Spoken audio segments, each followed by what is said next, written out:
Bienvenue dans cette table ronde sur la protection sociale des artistes-auteurs. Alors, avant de commencer, on va chacun se présenter rapidement. Laurent? Oui, bonsoir, je m'appelle Laurent Gontier, je suis auteur plurimédia, c'est-à-dire c'est du texte, de l'illustration, de la photo et de la programmation aussi, le développement, etc. Catherine Winaud, plasticienne et autrice de l'écrit. Hélène Rachkak, moi je suis autrice et illustratrice plutôt pour l'édition jeunesse. Valérie Auriel, je suis artiste peintre. Alors maintenant, on entre tout de suite dans le vif du sujet. Hélène, est-ce que la protection sociale des artistes-auteurs est-elle complète? Alors déjà, je vais un peu parler du régime des artistes-auteurs qui a été rattaché il y a près de 50 ans au régime général des salariés, alors qu'effectivement, nous ne sommes pas des salariés, des artistes-auteurs. Tout ça afin de soutenir la création artistique et ses créateurs et créatrices. Donc, nous avons des cotisations qui sont les mêmes que celles des salariés et qui nous ouvrent des droits, notamment le droit au régime de la sécurité sociale et à l'assurance retraite. Mais nous n'avons pas tous les droits des salariés. Il nous manque notamment le droit aux accidents du travail et aux maladies professionnelles auxquels nous pouvons quand même être confrontés. Des accidents du travail, des maladies professionnelles, on est comme des salariés, enfin comme n'importe quel travailleur, on peut être confronté à ça et on n'a pas ce droit. Donc c'est une protection qui nous manque et que nous réclamons. Voilà, nous aimerions avoir ce droit. Et nous aimerions aussi que soit mis en place un observatoire social et sanitaire des artistes-auteurs, justement, pour avoir un peu un état des lieux de cette santé des artistes-auteurs. Et le deuxième droit vraiment important auquel nous n'avons pas droit, c'est le droit au chômage. Alors, il y a une table ronde qui va aborder, vraiment rentrer sur ce point, parce qu'actuellement, il y a un projet de loi qui va dans le sens de créer une continuité de revenus pour les artistes-auteurs. Cette continuité, elle est vraiment légitime et elle est nécessaire au vu de la précarité dans laquelle sont la plupart des artistes et des auteurs aujourd'hui. Voilà. Et moi, j'aurais une question à poser à Laurent par rapport au non-recours au droit qui est massif chez les artistes-auteurs et on se demande comment on peut lutter contre. Alors déjà, pour ce non-recours au droit, il y a deux causes principales. La première, c'est le manque d'information des artistes-auteurs. Ils ne savent pas du tout, une grande partie d'entre eux ne sont pas au courant qu'il y a des droits. Et puis surtout, ils ne savent pas non plus à quelle porte frapper. Et souvent, quand ils frappent à la porte qu'ils ont identifiée, il y a un problème de formation des interlocuteurs de l'autre côté. Donc, ce qui entraîne un non-recours. Alors, il faut imaginer, par exemple, un illustrateur qui se casse le poignet, arrive à avoir des indemnités maladie dans un cas pareil, c'est très difficile, c'est un parcours du combattant. Et on ne compte pas le nombre d'autrices qui, après un congé maladie, par exemple, perçoivent leurs indemnités 6 mois et parfois jusqu'à 2 ans à l'issue de la naissance. Donc c'est vrai que voilà, l'information est vraiment au cœur du problème, ce qui fait que ce qu'on réclame, ce qu'on voudrait, ce qu'il faudrait obtenir, ça serait des services sociaux qui soient dédiés spécialement, ou en tout cas avec des antennes dédiées aux auteurs, comme la CAF, la Caisse primaire d'assurance maladie, et l'agence de France Travail aussi, qui permettrait vraiment de pouvoir ventiler tout ça et d'avoir des interlocuteurs vraiment de qualité au fait des différents problèmes. On a aussi besoin d'un centre de ressources dans n'importe quel établissement scolaire. Il y a un CDI qui permet aux élèves de trouver des informations. Et il faudrait qu'on ait effectivement aussi une structure comme ça qui soit particulièrement dédiée aux informations pour les artistes-auteurs. Parce que sinon, le problème, c'est qu'on risque d'être condamné à une sorte de précarité, n'est-ce pas, Catherine? Oui, je ne sais pas si on est vraiment condamné à la précarité. En tous les cas, ce qu'on constate, c'est qu'on est dans une insécurité sociale et c'est un vrai problème. Alors, est-ce qu'on est condamné à la précarité?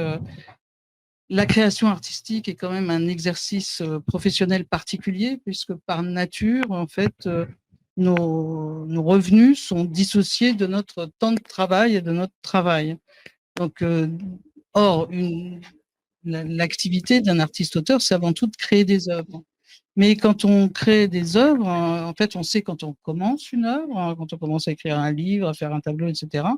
En revanche, on ne sait d'une part jamais quand elle sera terminée, mais surtout, on sait encore moins si elle sera vendue, quand elle sera vendue, diffusée ou exploitée. Donc cette absence qui est très spécifique en fait de corrélation entre travail et revenus se conjugue évidemment avec une forte imprévisibilité, une irrégularité des revenus de la création artistique. Donc à cette précarité économique particulière qui est intrinsèque au métier de la création doit répondre une protection sociale adaptée et une protection qui prend nécessairement en compte nos conditions d'exercice spécifiques.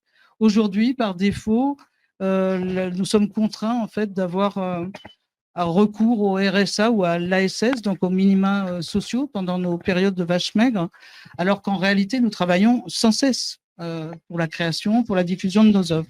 Donc, dans l'immédiat, nous demandons un RSA sans condition d'heures d'activité, qui seraient des activités qui n'auraient aucun rapport avec notre travail, et nous demandons le maintien de l'ASS des artistes-auteurs qui valident des trimestres de retraite et dont le plafond de ressources est le double de celui du RSA. C'est la seule allocation qui est actuellement versée par France Travail aux artistes-auteurs. Donc, on tient vraiment à ce que l'ASS ne soit pas basculée au RSA. Et sinon, Valérie, toi, on a eu une réforme en 2018 et le transfert de la collecte de nos cotisations a été fait à l'URSSAF Limousin. L'objectif du gouvernement, c'était de rendre un meilleur service aux artistes-auteurs. Est-ce que c'est maintenant on est on est pratiquement 5 ans après. Est-ce que c'est le cas? Est-ce que ça rend un meilleur service aux artistes-auteurs? Ben, pas vraiment. Il y a encore beaucoup à faire, malheureusement. Alors, le portail Internet de l'URSSAF Limousin a connu beaucoup de bugs à son démarrage. Maintenant, c'est un peu mieux, mais il y a toujours des bugs. Et il y a des liens inactifs. Quand les artistes-auteurs souhaitent télécharger leur attestation d'affiliation, ils n'y arrivent pas, souvent. Quand on appelle les services, les réponses sont parfois contradictoires. Donc, il y a beaucoup de choses à faire. C'est pourquoi nous voulons des moyens supplémentaires pour l'URSSAF du Limousin, pour que les bugs cessent enfin, parce que ça fait 5 ans qu'on essuie les plâtres, ce qui est beaucoup. On est très patient. On aimerait aussi qu'il soit possible d'avoir des rendez-vous en visio ou éventuellement en présentiel, des rendez-vous individuels pour avoir des réponses personnalisées et avoir un meilleur service avec les administrations. Alors, il y a un autre problème qui concerne les indemnités journalières pour les congés maladie et maternité. Là, nous demandons un plancher minimum, car ces indemnités journalières ont été baissées d'environ d'un tiers en 2022 du fait de la baisse de l'assiette sociale qui est passée de 900 SMIC horaires à 600 SMIC horaires. Et maintenant, ces indemnités sont vraiment très faibles. Alors, pour vous donner un ordre d'idée, les indemnités journalières minimales pour un congé maternité pour un artiste-auteur, c'est 384 € par mois. Les indemnités journalières pour un congé maladie, c'est 243 € par mois. C'est vraiment rien. Les artistes-auteurs n'ont pas intérêt à tomber malades. Donc, le RSA, à titre d'info, le RSA, c'est 635 € pour une personne seule sans enfant. Et le dernier point épineux, c'est le début d'activité. Les artistes-auteurs qui débutent, on leur demande une cotisation forfaitaire qui est provisionnelle, qui est énorme. Et donc, nous demandons la suppression de cette cotisation forfaitaire qui est trop importante et qui les met dans le rouge au démarrage. Alors, il y aura encore beaucoup à dire sur ces points administratifs, mais on va passer à un autre point qui concerne notre sécurité sociale. Donc, le 1er décembre 2022 a été reconstitué par arrêté le Conseil d'administration de la sécurité sociale des artistes-auteurs. Nous sommes en mars 2024, un peu plus d'1 an plus tard. Catherine, tu sièges dans ce conseil. Quelles mesures concrètes d'amélioration de la protection sociale des artistes-auteurs ont été prises ? Alors malheureusement, on ne peut que constater qu'aucune mesure concrète d'amélioration de la protection sociale des artistes-auteurs ont été prises à ce jour par le conseil d'administration, qui se réunit assez rarement et qui pour l'instant n'a pris aucune mesure. Dans la pratique, le seul point qui a avancé de point de vue de la protection sociale, c'est la remise en route de la commission d'action sociale, qui est lié en fait au conseil d'administration. Donc là, la commission d'action sociale a été reconstituée.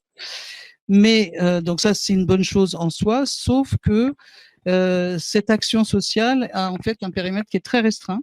C'est-à-dire que ce budget d'action sociale ne prend en charge que les aides à la surcotisation forfaitaire et le rachat des cotisations vieillesse prescrites. Donc, c'est quand même un petit peu limité, d'autant qu'on a un budget annuel qui, en réalité, est insuffisant pour couvrir les besoins. Donc, on a aussi besoin d'un budget qui soit un peu plus sérieux. Donc, nous, ce que nous voulons, c'est l'instauration d'une véritable action sociale de la sécurité sociale des artistes-auteurs.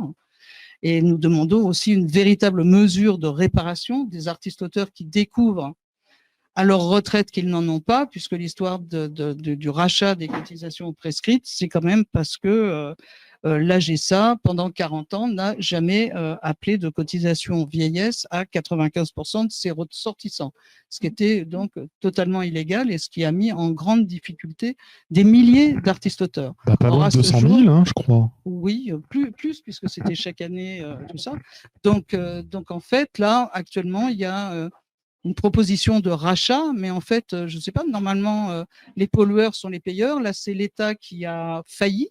Donc, logiquement, il devrait réparer, alors que là, c'est les victimes qui doivent elles-mêmes se racheter leur propre cotisation vieillesse 10, 20, 30 ans, 40 ans après, et c'est à des coûts assez faramineux.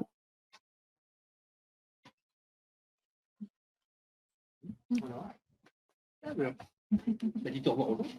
Bon. Merci de votre attention à tous. J'espère que vous aurez un peu appris et découvert des aspects du métier. Et puis, à suivre. À une prochaine, enfin voilà, il y a de prochaines tables rondes qui vous en apprendront plus sur d'autres points. Voilà.